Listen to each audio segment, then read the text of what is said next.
Eu peguei o Rio de Janeiro tem o Jornal Globo, o segundo caderno, tinha uns tijolinhos, assim, que saíam umas coisas de cultura, umas paradinhas pequenininhas, e eu peguei e olhei, aí tava lá, Mada recebe material de bandas independentes e tal, era uma porrinha desse tamanho. Aí eu falei, porra, vou mandar, né? Foda-se. Juntei material da banda, peguei as matérias de jornal que a gente conseguia, por ser a primeira banda formada na internet, a gente usava isso como pauta. Pode crer. Né? Então tinha muita pauta. Todo mundo queria saber quem era a primeira banda que se formou na internet, etc. É isso aí, tinha várias matérias disso, então. Sim, muita matéria. Tinha porrolhão de matéria. Então vocês estavam fazendo sucesso até. Não, a gente estava conseguindo atenção. Entendi. Né? Porque isso transformar em público é um longo 500, caminho. Pode crer. Aí eu mandei o material pros caras.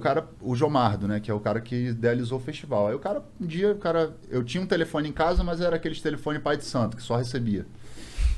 Porque eu não tinha grana para pagar a conta, então não ligava. Pode crer. Eu tinha um orelhão na esquina da minha rua, que eu descia.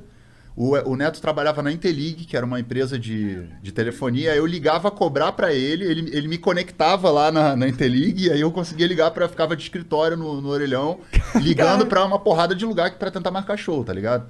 Liguei para esse cara, fiz esse esqueminha, cheguei dentro do orelhão.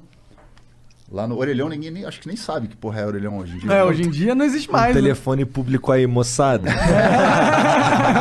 O orelhão era uma porra que parecia uma orelha gigante, ficava no meio da rua, tinha um telefone, você botava a ficha. Na época que não tinha celular, era essa porra aí mesmo. Ou então depois teve uma época que era cartão. Cheio de anúncio de puta dentro. Porrada de coisa escrita, todo tipo de coisa escrita. Vários pis. Vários pis.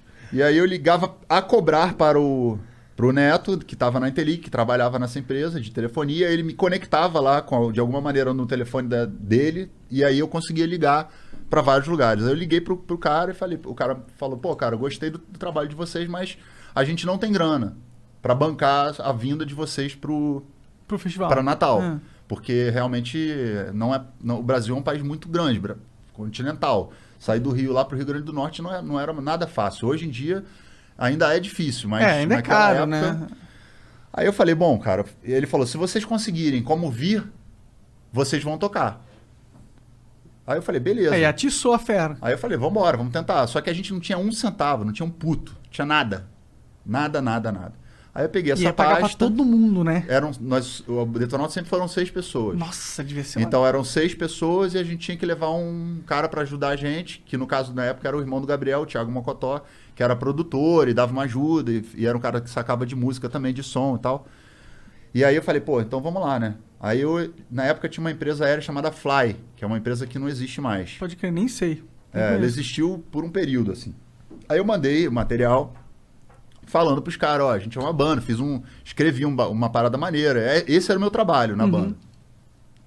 Mandei o material, um projetinho pros caras, a gente precisa de 6 passagens de ida e 7 passagens de ida e 7 passagens de volta.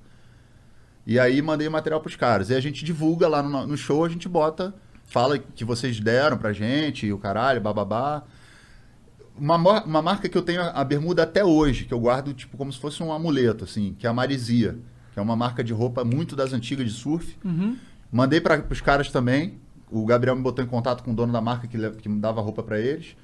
E aí eu falei, cara, preciso de 50 prata pra gente comer aqui, galera comer, só pra gente se alimentar os dias que a gente vai ficar. Aí o cara, disponibilizou, deu umas roupas pra gente poder usar no show. A gente tocou todo mundo vestido de Marisia. Pode crer, dá. Liguei pro cara da Secretaria de Turismo do Rio Grande do Norte. Falei, a gente é do Rio de Janeiro, a gente não tem como pagar hospedagem, não tem como e a gente tá querendo ir pro festival. O festival era já um início de chamariz pra cidade, que depois do festival virou uma parada gigantesca. O cara falou, não, vem pra cá que eu boto vocês num hotel aqui, numa pousada, mas só tem um quarto. Vai ter que ficar os 7 num quarto só. Caralho. A gente falou, beleza, vambora. Então a gente conseguiu a passagem com a Fly, a comida com a Marisia e o hotel com o cara do... Caralho, você era até nessa porra, hein? Pô, eu não tô aqui, porra. Mas se liga, tu só mandou pra Fly e a Fly rolou assim mesmo? Não, eu mandei pra Fly, aí os caras viram, aí tinha toda aquela coisa, né, cara, de ser uma banda da internet, que a internet tava muito no começo no Brasil, então tava chamando muita atenção. Era uma forma também dos caras, de alguma maneira, estarem com uma galera jovem, a companhia era nova. Então foi uma conjunção tudo casou na hora de sorte e, obviamente, de luta. Porque a sorte, ela tá muito atrelada, obviamente, a Com você certeza. criar as oportunidades. Né? Não é todo mundo que tem a manha de ligar pra vários rolês e fazer acontecer. Isso tem que saber fazer Sim. isso. Se der isso na minha mão, fudeu, nada vai ser feito. Eu me fudi numa parada. Não me fudi, mas assim, teve uma época que o Flow acontecia aqui em São Paulo, mas eu morava em Curitiba. Aí vinha eu e o Jean toda semana. Aí a gente ficou cantando os caras da Boozer lá um tempão. Os caras cagaram pra gente. Cagaram. Fiquei, caralho, mano, é mó bronca. E tu se dá bem assim? Eu fiquei, caralho, maneiro. Maneiro. Os caras da Marizia tudo bem, porque tinha um certo contato legal ali. Sim, mas, pô, os caras foram muito legais com a gente, né? Porque podia ter falado, a banda eu não conhecia, não era nada. O Detonautas não tinha nenhum conhecimento. É você pegar uma pessoa e falar, porra, vou dar uma força.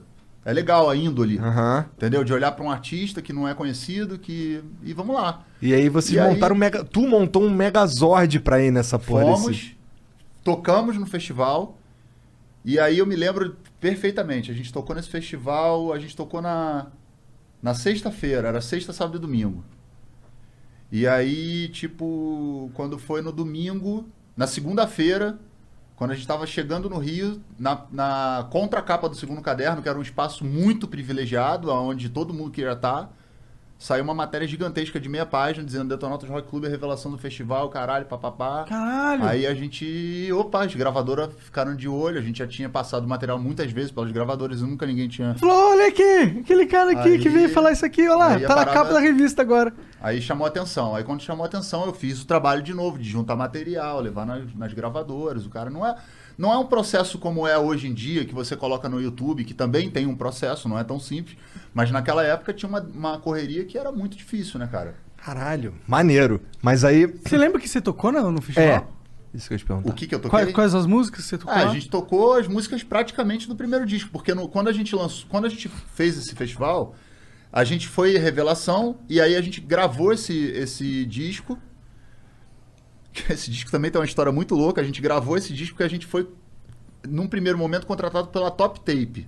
Top Tape? Que era uma produtora, como se fosse uma gravadora, só que era uma coisa de cinema, assim, uma produtora de cinema, que abriu uma gravadora. Pode crer. E aí os caras apostaram no Detonautas, mas a gente ainda não era conhecido. Entendi.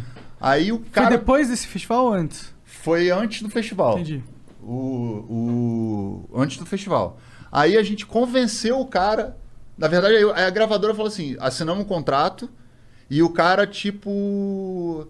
O cara que trabalhava lá hoje é diretor artístico da Warner. Caralho. Marcos Kilzer. Mas ele tava no começo da carreira. Entendi. Ele é padrinho da minha filha. Caralho. Depois, né? Mas naquela época era moleque. Pode crer. E aí, tipo, ele assinou o contrato, assinamos um contrato, a gente foi para um estúdio e aí a gravadora fechou.